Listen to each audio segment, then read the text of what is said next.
Ya, pemirsa Kejagung telah menetapkan 4 tersangka kasus dugaan korupsi izin ekspor minyak sawit mentah. Salah satu di antaranya merupakan pejabat eselon 1 di Kementerian Perdagangan. Dan untuk membahas hal ini sudah bergabung bersama kami Bang Andre Rosiade, anggota Komisi 6 DPR RI, dan Bang Boyamin Saiman, Koordinator Masyarakat Anti Korupsi Indonesia MAKI. Selamat sore, Bapak-Bapak. Sore, Selamat Assalamualaikum sore. warahmatullahi wabarakatuh. Waalaikumsalam warahmatullahi Selamat wabarakatuh. sore. Terima kasih sudah bergabung bersama kami. Saya ke Bang Andre terlebih dahulu. Bang Andre, nih, Ya, seperti apa sikap dari anggota DPR mendengar ada satu eselon satu begitu ya dari Kemendak yang ditetapkan sebagai tersangka? ya terus terang kami kaget ya, Mbak. Ya kita kan dalam beberapa minggu ini ya, masih menunggu pengumuman mafia minyak goreng yang pernah dijanjikan Pak Muhammad Lutfi ya Pak Mendak kepada kami di rapat kerja Komisi 6 dengan Menteri Perdagangan. Nah tiba-tiba kita mendengarkan pengumuman sore-sore kemarin Jaksa Agung mengumumkan bahwa Dirjen Perdagangan Luar Negeri Pak Wisnu dinyatakan tersangka dan langsung ditahan. Tentu mengagetkan kami semua. Ya. Itu satu. Yang kedua, ya kami tentu di DPR mendukung sepenuhnya langkah yang diambil oleh Jaksa Agung. Dan kita berharap Pak Jaksa Agung bisa mengungkap dan mengurai kasus ini dengan terang-menerang dan membongkar sampai ke akar-akarnya. Harapan kami dengan ini dibongkar ya, tentu kita berharap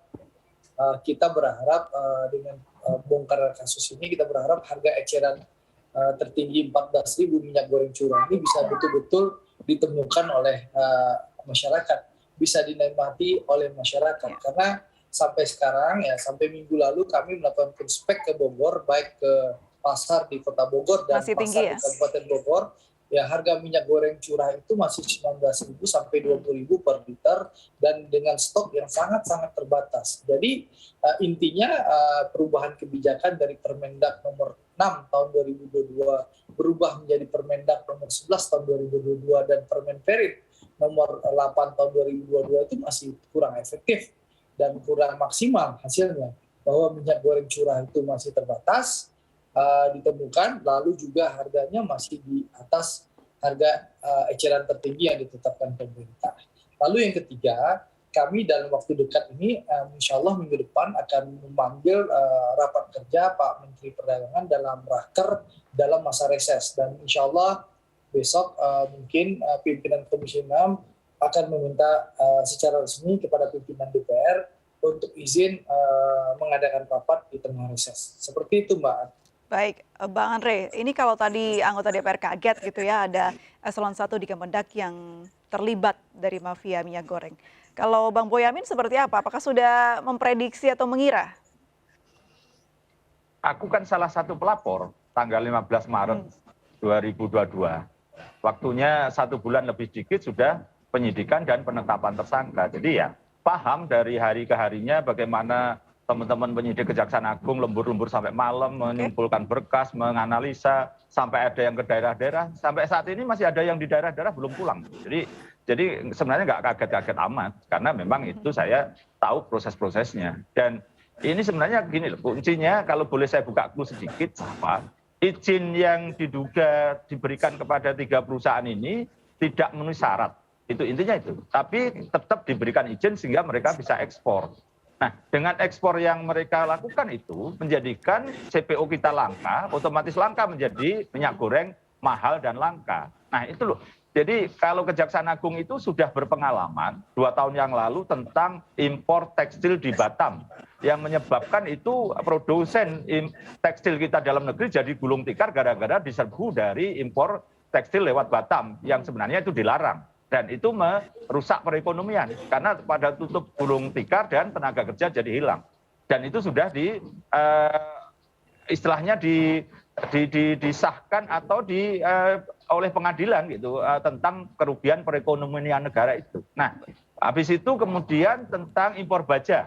Nah, sudah jalan, sudah penyidikan, sudah geledah-geledah. Nah, sekarang tentang minyak goreng. Jadi Kejaksaan Agung itu sudah punya pengalaman berkaitan dengan impor dan ekspor ini menyangkut kerugian perekonomian negara. Ya. Jadi bukan kerugian negara aja, bukan keuangan negara aja gitu yang dimaksudkan. Dan yang kunci berikutnya adalah perekonomian negara ini menjadi rugi negara juga karena harus menyalurkan BLT 50 triliun lebih kepada masyarakat yang dianggap rentan dan dianggap pedagang gorengan. Dan itu menghabiskan mestinya ini pungutan sawit itu untuk berkaitan dengan pengolahan Ya, Bang Boyamin. menimbulkan kerugian negara juga gitu. Baik, Bang Boyamin, Anda sebagai pelapor, ketika melaporkan ini apakah sudah ada bukti apa bentuk gratifikasi yang diberikan sehingga mendapatkan izin? Ya, kalau gratifikasi saya belum bisa mengungkap ada atau tidak. Yang jelas ini kita bicara sekedar kebijakan izin, tapi kemudian menyangkut perekonomian negara tadi. Gitu. Jadi kalau dugaan ada pemberian suap segala macam, biarlah Kejaksaan Agung nanti yang mendalami apakah ada atau tidak. Tapi kuncinya ini kan penerapan sampai pasal 2 ayat 2. Bagaimana ini menimbulkan kerugian dari sisi ekonomi gitu. Jadi bukan sekedar hanya pasal 2 ayat 1.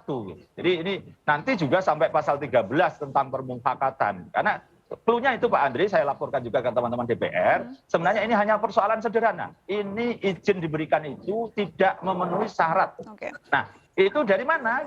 Teman-teman dari Kementerian Perdagangan juga ada yang ngomong begitu, menyampaikan ke saya sebenarnya itu tidak memenuhi syarat. Tapi memang ada yang mengatakan itu memenuhi syarat. Lah syaratnya apa? Saya sebenarnya paham, tapi kan tidak mungkin saya buka-bukaan di sini nanti malah jadi bumerang gitu kan. Tapi yang jelas syaratnya tidak lengkap ya, Bang Boyamin ya? Tidak memenuhi syarat bahkan. Tidak hanya lengkap. Tidak aja. memenuhi syarat. Baik, ada tanggapan Bang Andri mengenai fakta ini? Ya kalau fakta hukum tentu kami tidak bisa menghindari ya. Tapi kalau kita mendengar keterangan Bang Boyamin maupun Jaksa Agung kan sebenarnya ada pelanggaran di Permendak 6 tahun 2022 itu bahwa setiap perusahaan itu kan wajib untuk melaksanakan DMO dan DPO. 20% DMO dan DPO harga 9.300 per liter per kilo dan 10.300 all-in per liter. Kan itu sebenarnya syarat untuk mendapatkan persetujuan ekspor. Nah, kalau mendengar keterangan Pak Jaksa Agung, kita mendengar bahwa persetujuan ekspor itu tidak memenuhi DMO dan DPO itu.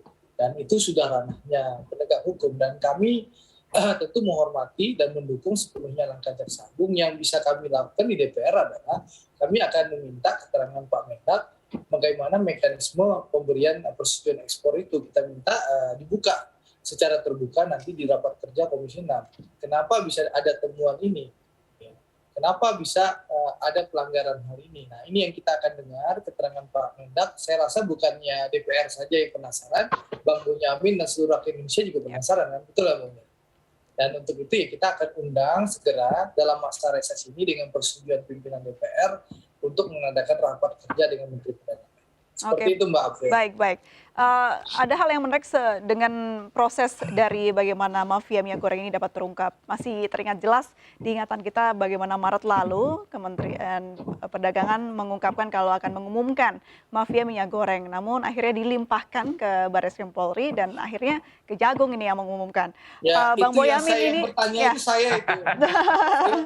Yang dalam rapat Maret itu saya ngejar itu. Ada rekamannya itu. Oke, baik. Saya ingin justru itu, saya ingin membuktikan omongan Menteri Perdagangan di depan DPR bohong atau tidak bohong dengan cara saya gugat pra peradilan ke Pengadilan Jakarta Pusat. Dan resmi jawaban kemarin saya datang sidang mengatakan tidak melakukan penyidikan baik secara tindak pidana perdagangan maupun tindak pidana perlindungan konsumen yang itu menjadi wewenang dan jatahnya Menteri Perdagangan, penyidik pegawai negeri sipil di sana. Nah, berarti kan apa yang diomongkan di depan DPR itu gitu loh. Kalau dia mau seakan-akan melimpah kepada polisi kok disuruh-suruh ya pasti nggak mau lah. Karena penyidikan itu harus berasal dari polisi sendiri. Jadi mestinya pikiran saya kalau Menteri Perdagangan kemarin akan mengumumkan tersangka itu artinya tersangka dari penyidik pegawai negeri sipil yang di Kementerian Perdagangan ada 74 orang tahun 2017 saja. Nah, makanya daripada ini tertunda terus mundur lagi ya. Baik. Terbukti jawabannya bohong gitu kan. Oke, baik. Tapi ini menarik sekali. Kenapa harus dipingpong ke 3 tempat? Dan ada apa sebenarnya di balik ini semua? Kita akan bahas ini, Bapak-Bapak. Namun kita harus jeda terlebih dahulu. Tetap bersama kami di MNC.